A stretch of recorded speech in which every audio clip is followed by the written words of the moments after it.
Hello everybody, my name is François Ward. I'm the engineering lead of Frontend infrastructure here at HubSpot in Cambridge. And I'm here to talk about how to make front-end developers, first-class citizens in your organization or your company. Now, this is a presentation that I gave at the React.js Boston meetup at Wayfair, and unfortunately, while I recorded it, I lost the audio. So I'm going to try to record it again. It might not come out quite as good because I don't have an audience to respond to, but at the very least, for anybody who could not attend or who wanted to listen to it again, it should give you some of the context and the information that I talked about during my presentation. All right, first, before we move on, some warning. These are not copyright warnings like there would be in a movie, but I want to warn that this talk contains opinions. Now, it's not uncommon for talks at conferences or meetups to not be completely factual and often have opinions of the speakers, but this talk contains basically nothing else. This is how me, François, think how an organization should handle front-end development, and there are suggestions on if you see gaps or things you don't agree with or don't like in an organization, you might use this to start discussions or bring up topics with your team on how to potentially make things better. If you do things completely differently or completely the opposite of the way I say it, it's okay. If you think it's working for you, keep it that way. If it's not broken, don't fix it. And if you completely disagree with me, that's totally okay too. There's a lot of ways to make software development work. There's not one true way. It's just a whole set of trade-offs. So with that, let's get started. Let's start with a couple of codes. All the codes I'm going to show are real. I've either heard them myself, most of them recently, or I found them while working on this presentation on social medias. I paraphrase them. The goal is not for people to Google them and start pointing fingers. So I tried to change them, reworded them a little bit. But yeah, let's see if they make you cringe as much as they would make me. HTML, CSS, JavaScript is the worst thing to have ever come to the world of software engineering. We're starting light here. Why do we even need dedicated front-end development? It's just so easy to do. Why are front-end devs paid as much as back-end developers if they have less responsibilities, right? The front-end ecosystem is just so unstable. There's a new framework coming out every day. And honestly, a couple of years ago, I probably agree with them. This person failed our back-end interview. Let's just hire them as a front-end dev because they'll be able to do that. Back-end applications have so much more challenges than front-end one. They have architecture, scalability, performance, security, and all these things to think about. Front-end has none of that. Front-end development is just not real programming. Short and sweet. This one is a review of a pretty famous, pretty large company on Glassdoor. Again, the goal is not to point fingers or shame anybody, so it's paraphrased, but it's real. Front-end developers are second-class citizens here. You will not receive the same salary, the same opportunities, or respect as the others. You might enjoy working at this company, but don't join as a front-end dev. Now, what does this mean? Like, what kind of organization or groups or culture creates this kind of sentiment? Well, a company where front-end is not a first-class citizen or it's not taken seriously, is frequently companies where backend development is front and center. Maybe like the product really started on the back, on the data, on the algorithm side, and the front end was not really seen as a primary part of it. Maybe it was slapped on it later because they wanted to sell their product, and if the product is not a bunch of APIs, which is a valid business model in some cases, but if like it's an average user, they needed a front end, and maybe they only thought about it after the fact. It's going to be organizations where resources are not allocated in a way that supports state-of-the-art front-end development, where R&D for front-end or spending time to push front-end applications to the limit of what technology allows to build the highest quality product is just not a primary focus. These are going to be organizations where if you're a front-end first developer, like someone who specializes in front-end technology, like React, JavaScript, CSS, design, all these things, you might not be able to thrive because it's expected of you that you're going to wear all these other hats of a backend developer at the same time, and you won't be able to push front-end technology as far as you can, or you might not even be taken seriously for wanting to do so. Unfortunately, organizations like that are quite common, and sometimes it's okay, maybe it's the best thing for them, but as front-end developers, it might not be the best place to be or the most enjoyable place to work at. How did we get there, though? Why is this so common? Why is this sentiment so frequent and hurts so much that almost all of us have heard some of these if we've been front-end developers for a long time, or if you are a newer front-end developer trying to join the industry and you caught wind of that. Well, first, when you think about it, front-end really used to be the input of the backend. And by that I mean, like, if you go back in the 90s or something, like apps like desktop applications or terminal-based apps were very much the norm, and there really was no distinction between the two. If you were to build, let's say, an application in Visual Basic 6 or something, you were maybe pulling the data from a local store or from an API, and you were maybe crunching the numbers a bit, doing some calculation, running some algorithms, and then you needed to show it. You just build a form or drag a couple of buttons, put in a grid, and then you'd show it because you needed to make that data useful. But it was really the same person who was building one and the other. Then when web development came in, environments like Perl and CGI or PHP in the old school days, well, when you were outputting HTML to be consumed by the browser, it was very much like a print or an echo statement or something like that, and you were printing HTML, and your server would pick that up and serve it to the browser. So the HTML and JavaScript part were very much just output of the backend code.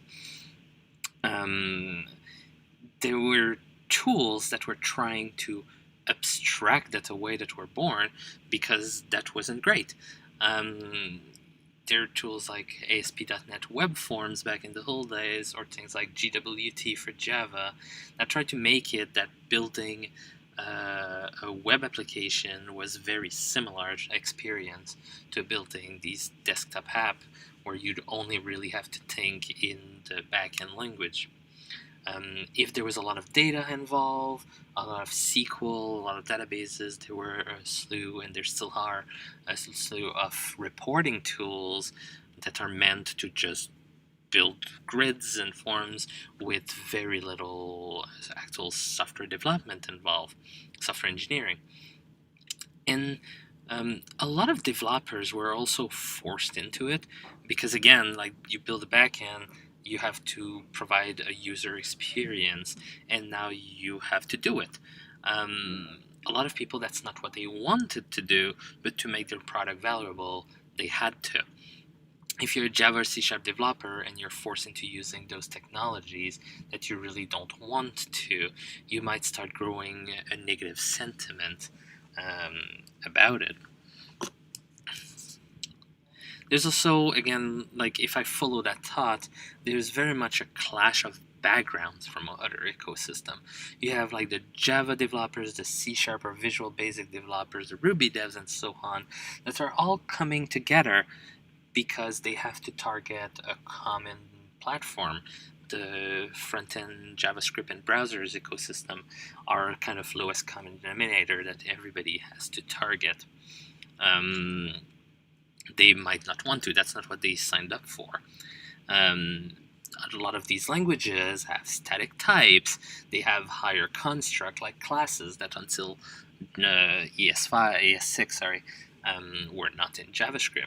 And from their background, like I fully believe that you can build powerful front-end applications with a dynamic language like JavaScript.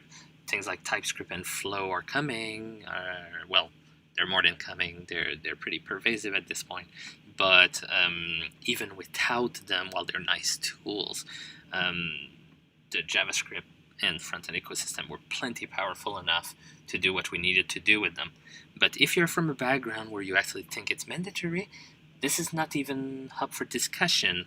Until, again, Typescript and Flow, JavaScript was the language you had to target, and there was no room to disagree like there was on the backend, where you could be a Java dev, but you could also be a Ruby dev.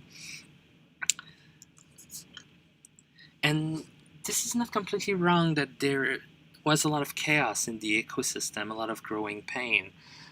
These days, if you're working in React, which is my favorite, that's great, but if you're picking Vue.js or Angular 2 or something, those are all pretty solid frameworks. You'll be able to build anything you actually need to build with them. It's very much a case of preference. A couple of years ago, though, I'm not sure I could have said the same. There were very large differences between, let's say, Backbone, Angular 1, and React, and the one you picked could really have a deep impact on the total cost of ownership of your code base, on the cost of development, and which kind of features were easy to build, which ones were hard. There was a lot of churn in module system. It's easy to forget that Node, Webpack, Parcel, and all of these are kind of recent in the grand scheme of things, and it was only a couple of years ago where before ES6 modules we had CommonJS, we still do, but they're pretty similar. But before that there was AMD, and before that there were like we used globals with namespaces and various different, like every framework had their own ways of doing it, so you kept having to learn new ones. There's also like I don't want to say a war, but there's different pushes depending on developer background between functional programming and object-oriented programming technique, because JavaScript supports both. And mixing and matching can be a good strategy, but it can cause some friction. And there's always all the asynchronous programming patterns in JavaScript, promises, callback, RxJS with observables, async and await, and that can cause a lot of confusion, especially for people that are coming from other environments. There's also was a pretty long, slow growing pain towards single-page application. The web, originally, it was built to make web pages and was a platform really for documents. Today, we're obviously no longer using it just as that. We're trying to push it much further. For a while, a couple of early adopters started building these highly complex, highly dynamic applications, pushing the platform to its limits. And a lot of organizations and companies and developers saw these, wanted to do the same thing, and when they tried, realized it was really hard. In the days of Internet Explorer 5 and 6, before all these bundlers and modern frameworks were a thing, you had to do everything from scratch. The performance was just not there. The language was not where it is today. The libraries were not. There was like a big transition between the features that were expected from desktop application, trying to replicate that from the web. Ajax was not as common as it is today, and it was misunderstood. All around, it did not feel like the platform could really support what you were trying to do, but your competitors were doing it, so you really didn't have a choice, and you had to keep banging your head against that wall. And this part might be a little controversial, but one of the biggest strengths of front-end development is that all you really need to do it is a browser and a text editor. Anybody can just pick those up, make a web page, write a bit of JavaScript, and they have a fully running app. That makes it a fantastic environment for newer developers to go in, and the community has done a lot to make it as accessible as ever. Initiative and projects like Create React App let you have an almost production ready app with just a single command.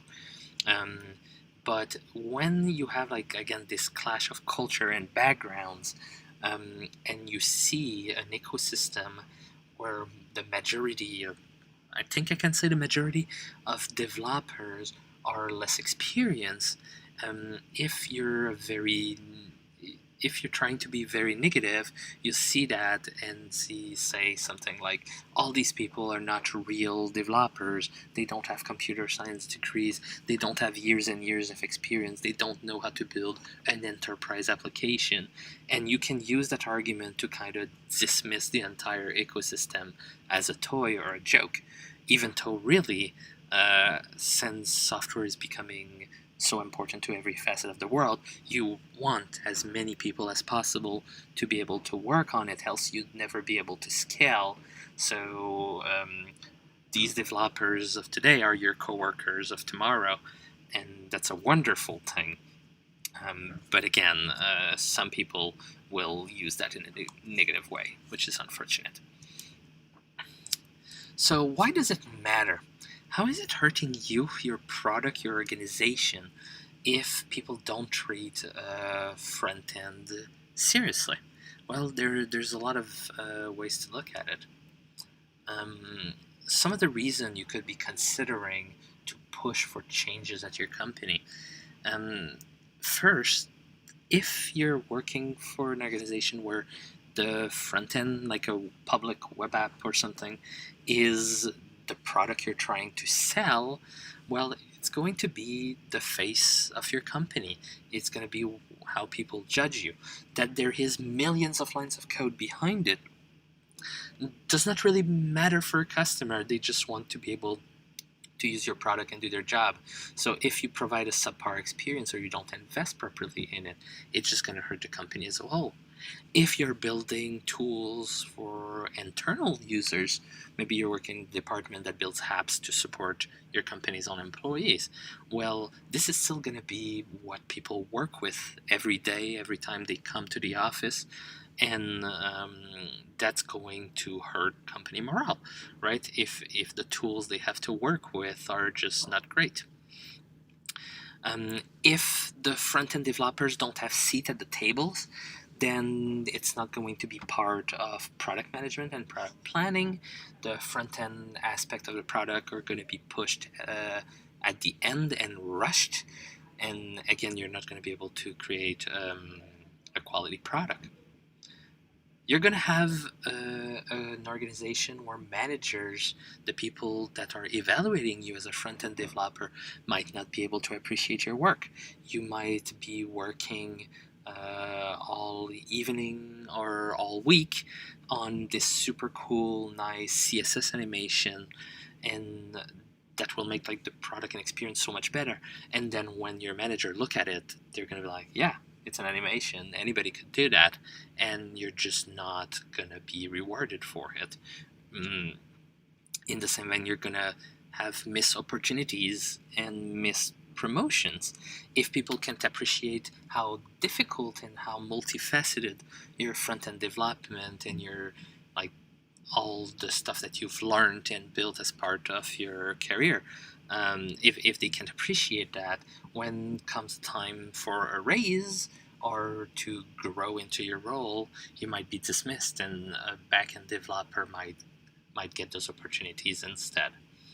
Generally, you're just not going to be in a place where you can get the resources that are required to create the product your customers deserve. Building a full-featured, rich, accessible, performant web application in 2019 is a lot of work, and you need the time and you need the people to be able to do it. A little bit of a pet peeve of mine, but I found that in these organizations, all bugs just become front-end bugs. Since again, your customer, when they look at your product and they see that the page does not work, they don't really care that it's the database behind it that's down or that the API was poorly designed. They just see that the page does not do what they want to do. When they report the bugs, in those organizations, they'll all go to the front-end developers. They'll have to diagnose them, debug them, figure it out, and then once they found the root cause, pass it already pre-crunched to the people actually responsible for the root cause. Obviously, there are real bugs on the front end, but having all of them go through you instead of having like an organization culture that everybody's responsible for those bugs and work together to resolve them is really going to hold you back.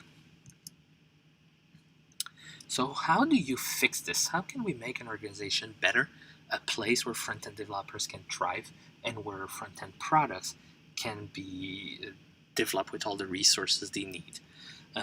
There are people problems and there are technology problems for this that need to be solved. Let's start with the people problem. So first, and that's probably going to be one of the most controversial things that I'm going to talk about, but it's split the front end and back end. That is, make front end have dedicated front end developers, dedicated back end developers, make them work together on the same product. As you grow, make dedicated front end teams and dedicated back end teams that will both have front-end tech leads and back-end tech leads and front-end managers, back-end managers, and so on. By doing that, you're going to have a higher level of transparency between who has what expertise. You're going to manage expectations because both back-end development and front-end development have reached a point where being an expert in both is incredibly difficult. Being an expert at React, at the latest and greatest of CSS, accessibility, performance, and internationalization on the front end, and being an expert at databases and system designs and queues and AWS and servers and all that stuff, having all of that in your head is really a lot. By separating them, by splitting them, you're going to be able to specialize and be much more efficient on both. But also, you're going to ensure that people, again, will have the proper expectations and that they can grow in their roles doing what they're truly best at. Definitely consider the impact of full stack developer. The analogy that I like to give, I'm a big gamer and I'm always thinking of it in terms of a role-playing game where, let's say, you have fighters and you have wizards, and maybe you can be a fighter and a wizard at the same time, and that's super nice, especially from like a management point of view where you can use somebody to do anything. No matter which challenge you give them, you don't have to think about their specialties. They will be able to tackle them. But if you think about the app as a, in her RPG term, as a dragon. Well, if you're both a wizard and a fighter and you're not specialist at both, then your sword is probably going to miss, not able to hit the dragon, and your spells might not be high level enough to hit the dragon, and then the dragon here is a metaphor for the state of the art of the technology. You won't be able to achieve it. While if you have like someone who's like the best fighter they can be or the best wizard they can be, they're going to you're always going to have the expertise you need to do the job. But then unfortunately you will have to think, when you're planning your projects, you'll have to think about the front-end dev has enough time to do this at this point in time. The back-end dev has enough time to do this at this other point in time. So it's more difficult for a management point of view, but you can push the state of the art much further. Also, be careful when you're doing this about branding someone as a front-end developer because they just can read a little bit of JavaScript and CSS. I see this in a lot of companies where, let's say, a Java developer will come in and will, on their resume, they'll have that they work a little bit on the side on the front-end dev or on the front-end app, or at their previous company, they were helping with the front-end. Maybe that's not what they actually want to do, and they just had to. If they want to do it, that's one thing, but often they were pushed into it, and that might just not be what they want to do or what they're good at. If you're a hiring manager and you're trying to hire front-end developers, it's very challenging. There's a lot of demand, and so whenever somebody sees that's a prospective hire has that expertise, they might want to put them in those roles right away, but that might not be the right thing for that person. Now, kind of completely opposite to this point, but there should be one career track and a set of titles for everybody. And by that what I mean is, if you're a really big company and you have multiple departments, you might have different ways to talk about software developers. It might be web developers, it might be engineers, and so on and so forth. But and that's okay. But if you have multiple people working on the same product as part of the same group, and some are front end and some are back end, be extremely careful about having like the backend developers be software engineers and the front-end developers be like web developers or something. That's pretty important, because if you start splitting the titles, you're going to risk having heavy bias when you're judging the impact that people are going to have.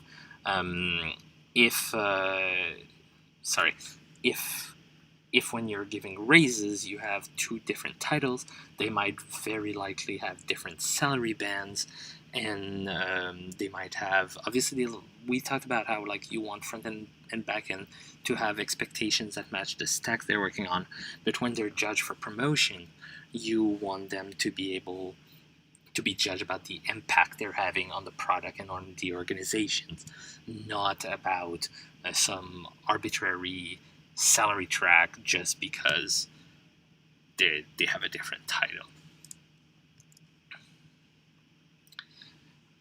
You'll want leaders, tech leads, managers that have front-end background. What I mean by that is I found that in a lot of organizations, to become a tech lead or to become a manager, you need to be either full stack, which frequently just means someone that understands data and backend and just so happen to understand how a web app works, or maybe you need to know nothing technology speaking at all, and you just need to know product. There's a couple of issues with that. When and I've touched on it before, when your tech lead or your manager looks at your impact, if they don't fully understand and appreciate the challenges of front-end development, they're not going to be able to truly truly judge how well you're doing in your role. They could underestimate it. They very much could overestimate it too, which has its own problems. So I want to challenge people to consider what their definition of a tech lead or an engineering lead is. Certain organizations have the concept of like tech leads that are really software engineers who can call shots from a technical point of view, and managers that decides on promotions and do career development and stuff. But there is a school of thought that you really want your manager, your boss, the person that's calling the shot on if you're doing well or not in your role, to be someone who could do your job. That does not necessarily mean they'd be as good as you at it, or that they could truly do everything you could do, but someone that at the very least, in a pinch, could understand the technical challenges of the code you write. And if you really want to have front-end developers that are specialists at this, to be able to judge and appreciate that work, you'll need managers that also have a high level of understanding of front-end development. Now, something else that I want to speak of is how you should use the same source for talent for front-end and back-end. As companies are growing and as the technical scene is growing and as we're trying to scale our organizations, a lot of companies are finding that hiring just computer science majors from a handful of universities they're familiar with is no longer cutting it. It's not enough for diversity to build teams that have a higher, broad set of skills and talent, but it's also just not enough in terms of numbers either. So these companies are starting more and more to look at people without computer science degrees, people who are self-taught, people with alternate backgrounds, people who come from coding boot camp. And in many cases, that's working out quite well. One thing, though, that can be problematic is because front-end development is seen as a place that's easy to enter and very accessible, all the people that are coming from alternate paths are frequently all shoved in the front-end stack. There's a couple of the front-end track, sorry. There's a couple of issues with that. First, if you have a limited amount of mentors in your organization, you want to help these people grow into senior engineers and to be as impactful as possible at your company. If you have, let's say, 5 front-end mentors and 5 back-end mentors, and you're putting all the entry engineers on the front-end track, you're going to have overloaded front-end mentors. These people will no longer be able to also contribute to code nearly as much, while the back-end developers and those really strong people that could have been mentors are not mentoring anybody. They're not helping anybody grow, at least not entry-level engineers, and they have much more time to contribute, which in the short term is going to benefit them a lot, and in the long term means you're going to be struggling to find talent. I've just a little anecdote, but I've worked with someone once that had gone through a coding boot camp, and they came from a field that was very data-centric, a lot of number crunching, even though it was not software engineering. And really, they were not very successful as a front-end developer. They didn't have a knack for user interfaces. Technologies like React and CSS did not excite them, and they started having kind of an imposter syndrome and wondering if that career change was a good idea. Giving them another chance and teaching them, like we found that this person did a lot better when they started working more on the back end, and they really thrived. And if it was somebody that could have learned like from a boot camp to code in a couple of months, making them learn just a couple extra skills so that they can work in a different environment should just not be that hard, and they might thrive a lot more.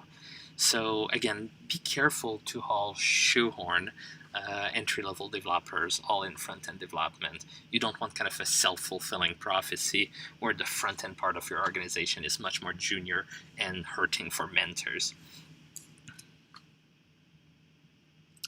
Front-end teams should have some ownership of the product. It's really important when you're planning projects, when the product managers and tech leads and stuff are getting together, that the leads of the front-end teams, the representative of the front-end teams, also have a seat at the table.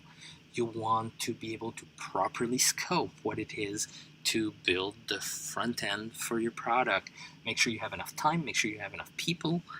What you don't want is a type of project management where all the data and the backend and the APIs are built and then are handed over to front-end developers. And maybe the APIs are not built the way that a front-end developer would have needed it. Maybe they're not optimized. Things like paging and counts and stuff might not have been thought of. And then at that point, the deadline to actually ship the product is getting close. Your front-end developers are going to have to take those APIs and make miracles with them, which means they're going to have to work overnight, they're going to have to deal with less resources, and generally the product's just not going to be great. Consider the front end to be its own features, its own, it needs its own timelines, it needs to be prioritized properly, essentially.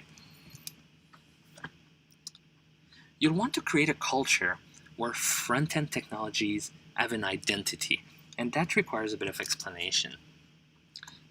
Consider that there are a lot of challenges unique to front-end technology, and you want people in your organization, leaders and stakeholders, to understand this. You're going to be writing a lot of code that runs on other people's computer. You don't control the runtime. It's going to be running in browsers. You might not decide which browser they're going to pick. They might decide to use Internet Explorer, and there's nothing you can do about it. Consider that you can't abstract the UI away from the end user. If you have a database and you have an API, you can abstract flaws or quirks of these parts of the system with the next layer in front of it. But once you build a front end, you can't abstract that away. That's what the user is interacting with. If it's not good, the user sees a substandard interface. You can't build something on top, maybe with an iframe or scraping / proxying it, but really it has to be good. I mentioned earlier how, from a customer point of view, all bugs become front-end bugs. You also have a lot of challenges like localization and accessibility, which can be seen at all part of the stack, but are really like a big part of building a front-end product. You want to make sure, again, that the leaders and stakeholders are familiar with what makes a good front end, what makes it challenging, and how to build a great product. If they don't, you'll have to keep reminding them until they do. You'll also want, as part of giving front-end its own identity, to code JavaScript like it's JavaScript. And again, here I'm going to have to extrapolate a bit. Sorry. The JavaScript community is really complex. You have a lot of developers, like I mentioned earlier in this talk, that have diverse technology backgrounds. They might be former C# dev, they might be former Ruby dev, they might have started with Node and JavaScript. Idioms don't always translate from an environment to the other. Historically, I was a C# developer. I did some Java too. Even though those two languages are extremely similar, there are small things that completely change how you think about it. How C# has public properties as a first-class citizen, and Java use getters and setters. That might change how you code. Essentially, what is factual in one language and that you take for granted just isn't always true in another. These languages, C#, Java, are based on classes. JavaScript has first-order functions, and you can make a module that does not contain a class at all. And again, that might change how you think about it. The performance characteristic of the language can be completely different. These are all things that you need to think about, and you don't want to just code JavaScript like it's C# or something. I want to give an example, and I'm going to use probably the least controversial keyword in JavaScript, the class. I've mentioned it a bunch already. And the goal here is not to do a flame war of functional programming versus OOP or anything like that. It's just a very easy example to give. So consider like an API class / module like this, a class that has a bunch of static methods that you just call when you want to do these actions. I've seen this type of class a lot in many code bases. Well, this is probably how you'd code something like that, a utility class or an API class or whatever, a singleton, in a lot of modern programming languages. But is it really how you do it in JavaScript, given all the JavaScript tools you have at your disposal? Consider that in JavaScript you have access to Es6 modules, which is a construct that might not be available in other environments, and that's why they do it that way. But in JavaScript, you could just do this. You can make a module and just export a bunch of functions. A module is already a singleton because in JavaScript, every byte that you're shipping over the wire is really important. Having statically analyzable imports like this is going to help, like with dead code elimination and tree shaking. Now you might consider, but what if I need multiple instances of a class? Well, JavaScript has very powerful closures, and you can just return anonymous objects. So if I want, I can just make a function that return one of those objects with these methods, and it's just going to work, and I didn't need a higher level concept like a class. And what about inheritance? Well, inheritance can be a pretty powerful and complicated concept that's really hard to replicate with other technique. However, a lot of the time, people just want an object and they want to tack on extra methods or override methods on it. In JavaScript, you just have object.assign or object spread syntax, and it's just going to do what you need. Again, you don't need more powerful concepts here. And what about private variables?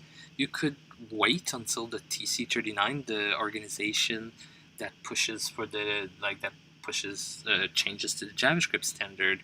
You can wait for the private instance variables to become part of the standard and ship with browsers.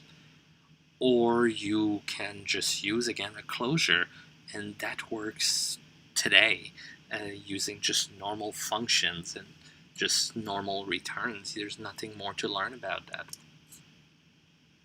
There's a lot more things like that to think about.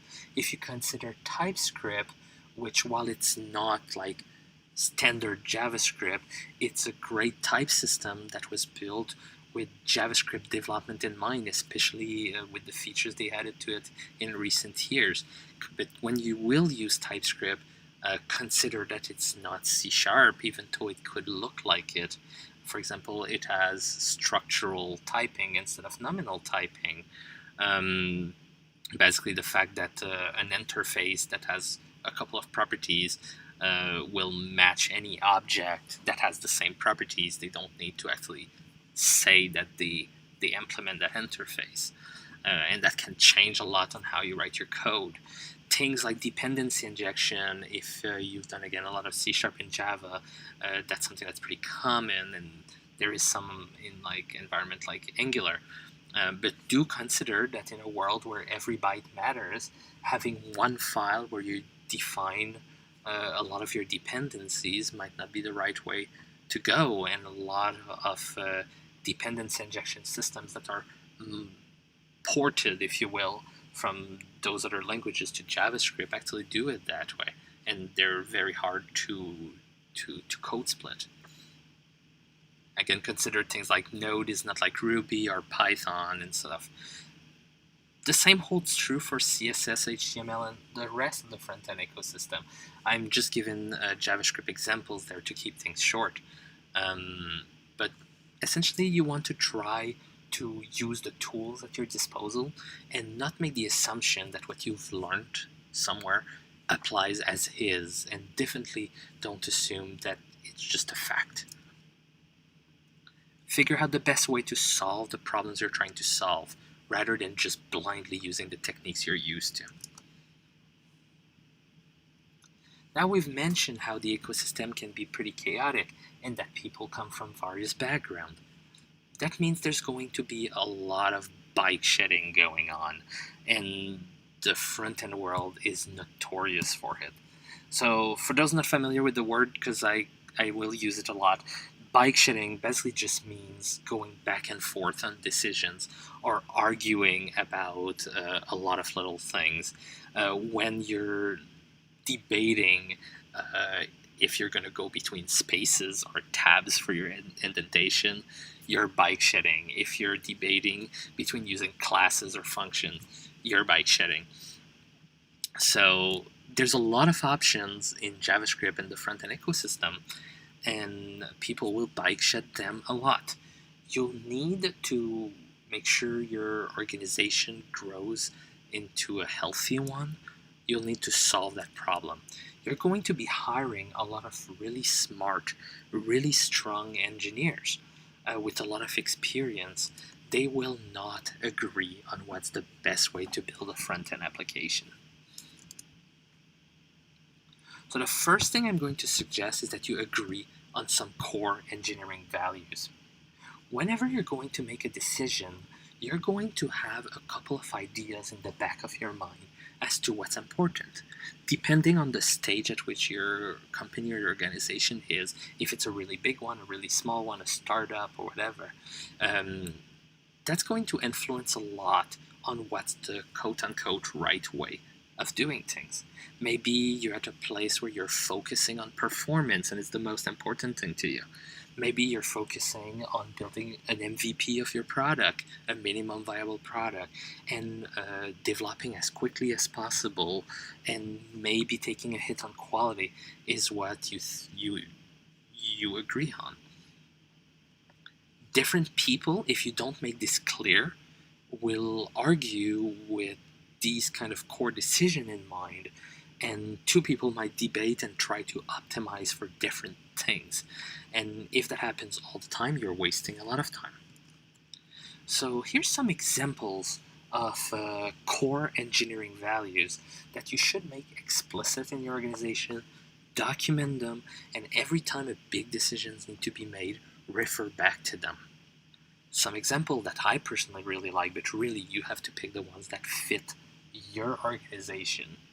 But one could be pick one and stick with it, or essentially that it's better to be great at a single technology than to always use the right tool for the right job and have 10 technology that you all need to understand. Maybe a value is that you have a lot of teams and you want to make sure that moving engineers from one team to the other does not require relearning everything. So that means that you'll want to pick fewer technologies or not necessarily allow every team to bring in different frameworks. Maybe one of your core values is continual deployment, continual integration, and you're going to be shipping several times a day. So you're going to need tools that allow you to build really fast, a lot of automation around testing, and the way you're going to build your application should never require slow builds. Maybe one of your core value is that every decision you make must benefit the customer in some way. So you will not bring technologies that are only there to make a developer's life easier if there's not a measurable customer impact. These are, again, just ideas and examples. They might not fit your organization or your scenarios. Agree on a couple of values like this, and once again, refer to them every time there's an argument and people are trying to debate between multiple solutions to a problem. Next, you'll want to avoid NPM-driven development. I'm going to have to explain what it means. NPM is probably one of the biggest, if not the biggest, package manager in terms of how many packages it contains.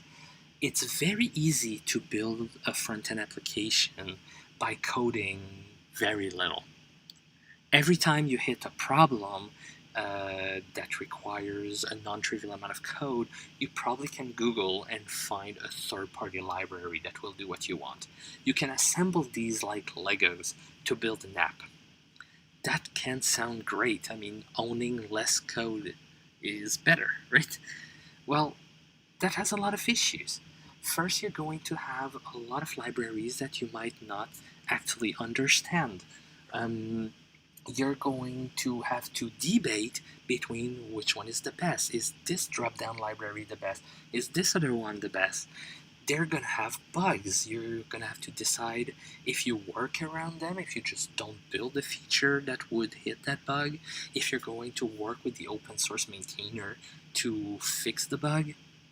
You're going to have issues with bundle size, where maybe you're pulling a library and just trying to use a single function, and the way the library is built, you're going to be pulling hundreds of kilobytes of JavaScript. You're going to have a lot of stuff to document, a lot of stuff to read when people are trying to understand why that, like where that complexity of your app comes from. Your app might have very little code on its own, but when adding up all the NPM packages, there's a lot, and a new engineer joining has to learn how all of that work. I highly recommend that you consider the trade-off of writing up things yourself. Sure, if you're trying to build a calendar component and you're not in the business of making a calendar app, you might not want to write that yourself. It's really complicated.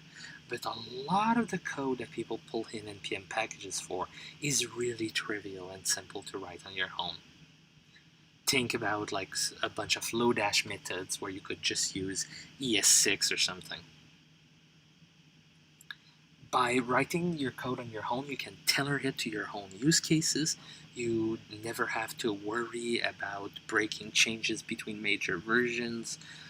You don't have to argue about the best way to do things unless you're arguing about the implementation itself.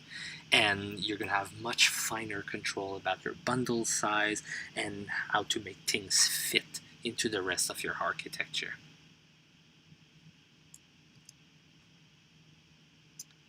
In the same vein, when we're talking about libraries, you don't have to keep upgrading everything.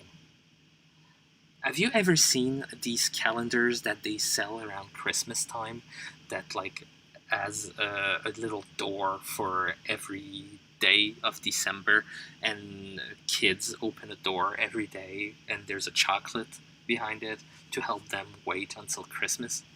I feel a lot of front-end developers like use a calendar like that when counting the days until the next version of React come out, or until the next version of their favorite library is published. And the moment it comes out, they just feel that they have to upgrade right away. Now, don't get me wrong, when React hooks came out, I was probably one of the first to push to upgrade React right away. But consider that if it's not broken, you don't need to fix it. A lot of the sentiment in the front-end community that it moves so fast and that it's so chaotic is because people feel forced to always upgrade to the latest version. When a new version of React Router comes out and it has some breaking changes, people get really frustrated because they feel they're now forced to fix them right away. But the old version of the library might not have stopped working. It's still, you still understand how it works. Your implementation still works. Your product might still be in production. Don't upgrade it. In other environments, it's very common to skip a major version out of 2, to wait a year plus before upgrading, and then you can have a much more stable application that you understand much better, and you have more time to actually build features or build more quality into your product instead of just spending time upgrading all the time. Now, I also want you to be careful about using words like boilerplate and dry, don't repeat yourself, when talking about front-end code. We hear a lot about that, for example, in the Redux world, where you have to write a bunch of actions and a reducer and connect them and all that stuff. People don't like that, and as engineers, we're almost conditioned to see replicated code and immediately start looking for a way to abstract it, a clever pattern, a library, or another framework on top. You quickly end up with a place where you have much less code, but nobody knows what the code is doing, especially newer developers, and then you need to document it, and people need to start reading those abstractions, which are much more complex and than just writing the code where it needs to be. Copy-pasting code is frequently a valid way to do code reuse, and then when use cases change, you don't have to start adding more arguments to your abstraction and have if-else statements all over the place. When I look at a Redux reducer written with a vanilla JavaScript switch, I can read from top to bottom and I know exactly what it's doing. If you're using a clever abstraction on top of it, it might look nicer, it might be prettier, but I'll have to now go and understand what the abstraction is. Be careful though, because there is a point where not abstracting anything is going to start causing your bundle size to inflate, and that is a valid reason to start abstracting some stuff. But don't use dry as a goal. It's a solution to a problem that you can responsibly apply to these problems, but don't say, I made this because dry. You really need a better reason than that. You're going to want to decide how you're going to agree on ESLint and prettier configuration. I don't mean agreeing on the rules. I mean agreeing on how you'll agree on the rules. An example is I push a lot for having prettier. By the way, in case you're not familiar with it, prettier is an automatic JavaScript code formatter. I push a lot for prettier to be used for all aesthetic and formatting concern. ESLint, a linter that's basically analyze your JavaScript code to find issues with it, can be used for aesthetic and formatting changes, but I prefer delegating it exclusively to rules that would find bugs in your code, like usage of undeclared variables, for example. There are things that prettier does not do that are aesthetic specific and that ESLint could potentially do. And one rule that I like to set myself is to not use ESLint for that. That way, when someone is like, can we enable this rule or not, you're not opening the Pandora's box. Once you open the Pandora's box and you let people add in any rule they want, there's going to be a lot of arguments, people that like these rules, people that don't.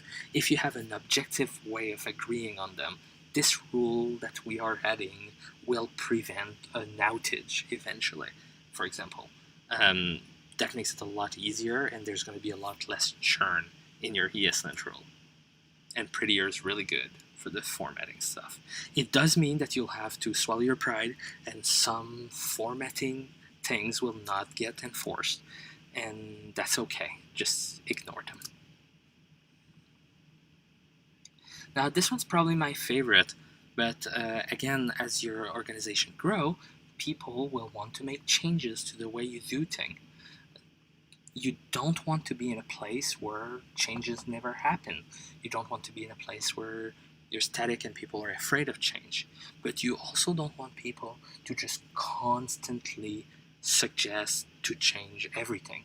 Especially as you hire people, you might have agreed on something for specific reasons, and the new person that comes in does not have the full context, and they'll suggest that thing again, even though you had all agreed not to do it. If your organization is really big, there might be nobody to explain why that decision was made, and then that decision will get reversed, and then all the problems you were trying to prevent and that you had agreed on preventing will happen anyway. So what I really like is using an RFC process, a request for comment process. I like using the way Yarn or React do it, and I'll get to that in a bit, to force people who want to change things to explain their motivation, go into more details on why they do it, and allow people to comment and debate it in a format like a GitHub pull request or a Dropbox paper, in a way that will be able to preserve this for history. Then when later you hire somebody and they ask questions about why something is this way, you can just link them the document and they'll have all the history and all the context instead of repeating these arguments. So an example of how you could do RFC documents could be making people write up a summary of the change with some basics examples of what like the new pattern would look like or something in code. They would have to explain the motivation behind the change. Why is it that what you currently have is not good enough and why we need to change it? They'd have to add a detail of the architecture and the designs they're suggesting. You want them to explain what are the drawbacks so that they can really think. There's only trade-offs in software engineering. Like nothing is a slam dunk. You want people to consider the alternatives. Again, there's multiple ways to skin a cat. What will be the adoption strategy? How will we migrate to this? How do you teach it? For example, I'm a big RxJS fan, and I think we should use it. But most people are familiar with promises in JavaScript. They might not be familiar with observable. And then when you have to teach this, you're going to need to explain to people how to use it, how to debug it, and you have to coach newer developers. There is a cost to that. And of course, there's going to be unresolved questions, and that's where the request for comment comes from, so that multiple people in your org can pitch in. Once you have the document and that it is approved or disapproved, you can save it with the conclusion, and then everybody will have access to it. Now to move on to how you could build a front-end infrastructure group in your organization. I mentioned a lot already how front-end is now a deep and complex field for software developer. I think it's no longer reasonable to expect a front-end developer to know everything there is to know about how to build their apps. The person who is an expert in accessibility, internationalization, and UI might not be the person who's an expert in CDNs and S3 and build tools and Webpack. A lot of these concerns are horizontal across building features. They will impact all front-end developers. If you build a front-end organization, you will allow people to become specialists into what they need. Maybe they're going to be a specialist in building features in X part of your app, or maybe they'll be a Webpack specialist, and that will allow you to push your expertise a lot further. You'll want to start small with just having the tool. Start with building the tools to make this happen, then eventually making people specialize into it. And as you grow bigger, you can have entire teams around it. So there's a couple of pillars of front-end development that I consider pretty important.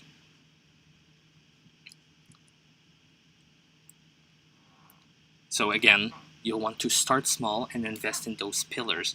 grow specialists and grow specialties there. These are areas to focus in, not necessarily things that you'll want to staff with an entire team right off the bat. So you'll probably want to consider that eventually. So the first one, and the place I'd start with, if you can only invest a few people or a few hours into it, is a core team.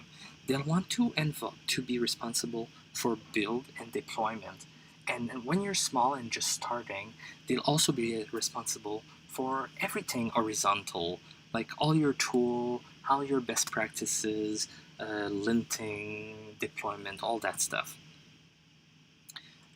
When you grow even bigger, though, they'll definitely stay specialists in things like Webpack or Parcel that you're using. They'll be dealing with your continual integration and continual deployment infrastructure. I also want you to make a decision about how you're going to manage your repositories. There's a lot of stuff in the community about the advantages of monorepos versus distributed repositories. I personally think both can work and both are great. I don't think either of those is the way to go. The only thing is you don't want to do both. Pick one and stick with it. Again, consider that building a React application and building a build pipeline are two completely different skill sets. This team is going to be able to specialize in the later. The next thing you'll want to invest in pretty quickly and pretty early is a design system. Now, at HubSpot, I'm not responsible for a design system, so I asked Julie, the tech lead of our front-end infrastructure UI team, what's her definition of a design system. And this is what she told me. It's kind of like a style guide of what colors to use, typography, etc., combined with a reusable component library, combined with real documentation and a process to maintain it and keep it alive. I'm going to show exactly what it means in a moment, but this is going to help you stop reinvent the wheel or stop you from building a 10th date picker or modal window. It's going to prevent you from solving the same problems over and over. It's going to elevate everyone's thinking to focus on actually solving the customer and not picking how many pixels the padding or margin should be. It's going to let everybody focus on getting good at what they do. It's going to bridge the development and design world. On the front end, you want your developers and your designers to be tight-knit. And this group, this area of expertise, and eventually this team is going to be able to bridge the gap between the two. It's going to also significantly help your customer because your UI is going to be so much more consistent. I asked one of my friends who's building this app. He's a solo person working on that, and this is what he showed me. He had to always think about colors and margin and all that stuff, even though he was only a single person with no designer. And he spent a couple of hours and built this small design system, and that saved him a ton of time. You can start with something like that, and then as you grow, start building component libraries and documentation and everything else. But you don't have to start big. Performance and reliability. Consider that perf and reliability is a feature. It will affect your bottom line. It will affect your NPS score. Be careful of even in the MVP stage, you don't want to prematurely optimize things, but you don't want to be feature, and end up with a 20 megabyte JavaScript bundle. Consider very early in your development cycle to have SLAs and budgets for your bundle, what you consider an app to be too big. Figure out how you're going to measure page performance. A lot of tools out there just check page loads using the browser's API, but you have to ask the question, when is your page actually loaded? Is it when the frame is there? Is it when the report in the middle is loaded? Is it when all API calls are finished? You'll have to answer that question and make your tools use it. Build a checklist. Not everybody's going to be an expert at performance. Build a checklist of things to check and do with your apps to keep it fast. Make decisions with data. There's a lot of misinformation out there. Things like server rendering might have performance benefits in some cases, but not in all cases. Don't do it blindly. You could be spending a lot of time for nothing. Get to terms with the fact that performing code is not always pretty. Uh, a lot of like those fancy abstractions will have a cost, might be slow, and sometimes you're going to have to write what looks like bad code to help your customers. When you start building a team around this, make sure they are advocates and will push really hard the rest of the organization to keep thinking about performance and reliabilities. And really, don't ignore your bug reports. It's so easy in front-end development to look at Sentry or New Relic and say, oh, these errors are just noise, we can't explain them. That will happen. It doesn't always happen. Next, internationalization. If you're building a product, chances are you want as many customers as possible. And while it might be a surprise to some, the US is not most of the world and not even close, no matter how big it could be. You'll definitely want to have dedicated engineers here. A lot of problems are really difficult. Something that I learned a while back was how first name and first and last name in the US, like for me, will be François Word, but in certain countries, certain culture, it should be written as Word François. Or if I'm trying to be less formal, I might just write François, but in certain culture, that's completely unacceptable. As a front-end developer, that's just one example, and there's so many to think about. I will not be able to do it right all the time or even know about it all the time. When you're adding things like time zones, currencies, and all that stuff, it's just too much. This can be kind of an extension of your design system and component library. You can write components in React or something to handle this for you. So you're going to need software engineers who specialize in this and keep track of all that stuff. You'll want them to be advocates for a culture where your app is built for everybody beyond just accessibility. It's really a specialty on its own. These are the people that are also going to build relationship and link translators the same way the design system folks are a link to your designers. You'd want to consider performance implications of this too, because as you're like, if you were to load all your language instead of like code splitting and selectively pulling the right ones, that's going to have an impact. Or if you're pulling all your time zone data and stuff. I want you to consider not waiting too late to start thinking about this. Sooner or later, as you grow, you'll need to make your app in multiple languages, even if your initial customer target, as you're building a minimal viable product, is really small and you're only starting with English. It's just not that hard to extract your English strings so that they're not hard-coded in your app. Like, just pick a library and then do it or something. It might even make your code better, so that when your boss comes to you and asks you to translate everything, you're not starting to search for strings all over on a multi-year project. If they're already extracted, you can start with just translating those. There's going to be a lot of other challenges when it comes to time zones and stuff, but you'll at least have a solid footing to get started. Consider building a lot of expertise around testing. Consider the difference between a manual quality person, quality specialist who's going to be manual testing, an engineer in test that might be writing testing tools and stuff for their product and teams, and an actual engineering team that are building testing infrastructure. All of these are super useful and super valuable, but in this context, I'm talking about the later. You want an organization where you're going to build tooling to support making the product developers write tests. There's a lot of ways to test code.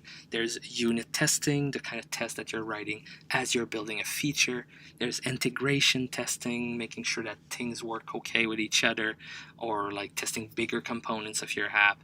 And end-to-end testing, which is usually automation and actually running the real app to make sure it all works. All of these require kind of a platform to build on. You're going to need tools like Just for unit testing, you're going to need something like Selenium or Cypress to do the end-to-end stuff. And it's hard to be a specialist in that, even though I highly recommend that the people who build the feature should be the people writing the tests.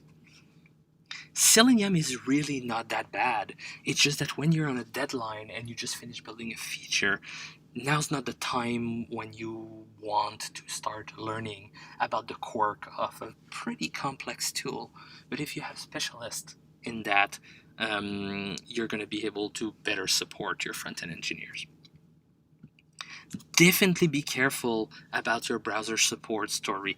More and more people are starting to test only in Chrome. You don't want to be in a place where if a user is using a different browser, nobody tested it. When you come and pick what tools you're going to build your test suites on, make sure that they support the browsers you actually want to target. Also consider visual regression. We were talking visual regression testing. We're talking about challenges that are unique to front-end development. Well, front-end has a UI. It's very possible to have a front-end that shows the correct data, but maybe a margin or padding is wrong or stuff shifted to the left only in Firefox. That's really time-consuming to test for. And there's a bunch of tools like Percy, like Screener, and various others that will help you catch these kind of bugs and save you a ton of time on testing. Consider tying this infrastructure with the design system. Something that can be cool is if, as you're building components, you're building utilities to automate these components, it's going to be a lot easier to write tests. Selenium and Cypress are really good at clicking on a button or entering text in the text field, but if you have like a rich drop-down or a rich calendar component, it can be really hard to find the right way to manipulate them and automate them. If you're building utilities around it, you're testing your design system, and you're providing the tools for developers to automate their app for testing at the same time. A little further, and probably not the first thing I'd invest in, but still amazingly valuable, and I fully consider it to be one of the pillars, is developer experience. You're going to want, as you grow, to have a good onboarding, good documentation, good patterns on how to share code, good standards. You're going to want to fully integrate with the editors people use. You're going to want your linter and code formatter story to be solid. You might need generators to automatically generate code. That's a lot of work, and it very quickly becomes a full-time job. Having a developer experience group that are going to spend their time on this instead of just being an afterthought for people when they have a couple of hours on the side is really going to make your developers much more productive. Also consider the experience of code migration, and when like you're finally actually upgrading libraries and stuff, having people who are really good in things like code mods and static code analysis and stuff, who will be able to automate a lot of that instead of having someone painfully doing it manually. And the sky's the limit. If your organization becomes really big, a lot of these groups can be split even further. Maybe you'd want a backend like developer group to be able to build APIs and stuff to power some of the tools that these teams are going to build. Maybe like a design system is generally contains like low-level components that you could build any app on, but maybe you're going to start building like higher-level things that hit APIs that make things like uploading files easier, maybe stuff on top of GraphQL, and that could be its own specialty too. The sky's really the limit. There's a million more things you could do. Make sure to balance out your investment. If you do everything I've just talked about too early, you developers are just going to go so fast that the business is not going to be able to keep up with it, and you're going to have even more growing pains instead of less. You'll want to balance out, make sure not to take all your strong developers and put them all in these teams, because then you'll have nobody left to actually build the features that are using this, and you're not going to get your return on investment. All right, that was a lot. Let's wrap it up and bring all this together. If you want to build a front-end organization that you're going to be proud of, really you'll want to start with people.